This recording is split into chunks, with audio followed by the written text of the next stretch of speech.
আজ আমি আপনাদের একটু ভিন্ন ধরনের মাছের কারি বানিয়ে দেখাবো।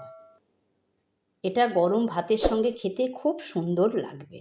চলুন তাহলে কথা না বাড়িয়ে রেসিপিটা আমি শুরু করি।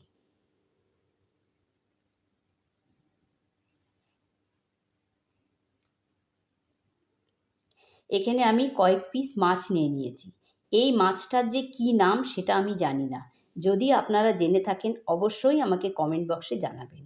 এখানে মাছের মধ্যে আমি নুন, হলুদ আর অল্প একটু সর্ষের তেল দিয়ে মাখিয়ে নিলাম।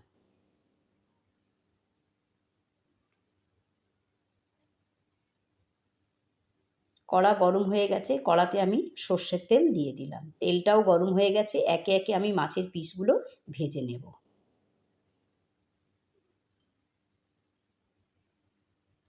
একদিকটা ভাজা হয়ে গেছে, উল্টো দিকটা আমি ভেজে নেব। কত সুন্দর লাল লাল করে ভেজে নিয়েছি। এবার আমি মাছগুলো তুলে নেব কড়া থেকে। কড়াতে আমি কিছু কারি পাতা দিয়ে দিলাম। দুটো শুকনো লঙ্কা, অল্প একটু কালো সর্ষে ফোড়নে দিয়ে দিলাম। ফোড়নটা আমি 30 সেকেন্ড মতো ভেজে নেব। এবার পেঁয়াজ আর কাঁচা লঙ্কার পেস্ট আমি এতে দিয়ে দিলাম। পেঁয়াজটাও আমি খুব ভালো করে ভেজে নেব।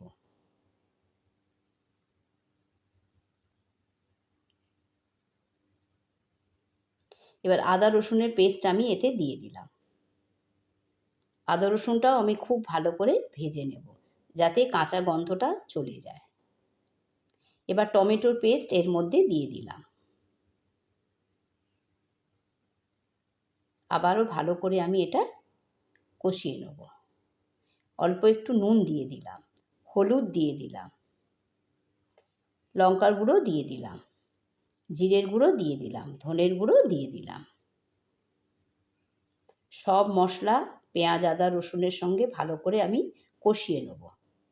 বেশ কিছুক্ষণ সময় ধরে কষাতে হবে। অনবরত খুন্তি নাড়াতে হবে। এবার আমি টক দই ফেটিয়ে নিয়ে দিয়ে দিলাম। আবারও আমি খুব ভালো করে মশলাটা কষিয়ে নেব।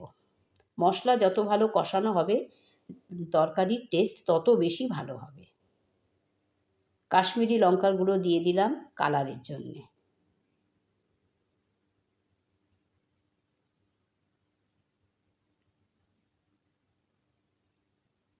মশলা কষানো আমার হয়ে গেছে। এবার আমি জল দিয়ে দেবো। আমি এতে বেশি জল দেব না, কারণ এই মাছের কারিটা একটু মাখা মাখা হবে। গ্রেভি ফুটে উঠেছে, এবার একে একে মাছগুলো আমি গ্রেভির মধ্যে দিয়ে দেবো।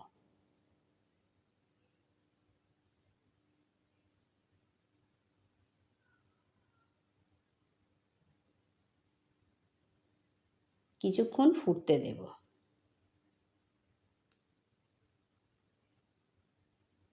গরম মশলা আমি দিয়ে দিলাম।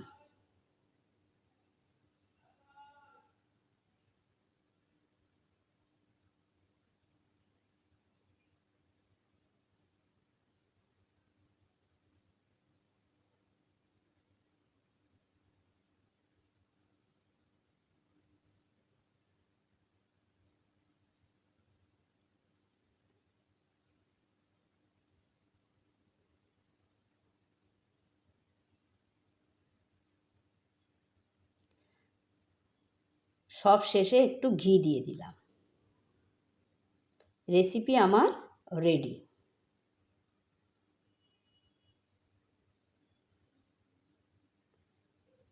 আমার এই রেসিপিটা কেমন লাগলো প্লিজ আপনারা অবশ্যই একদিন হলেও বাড়িতে বানিয়ে দেখবেন।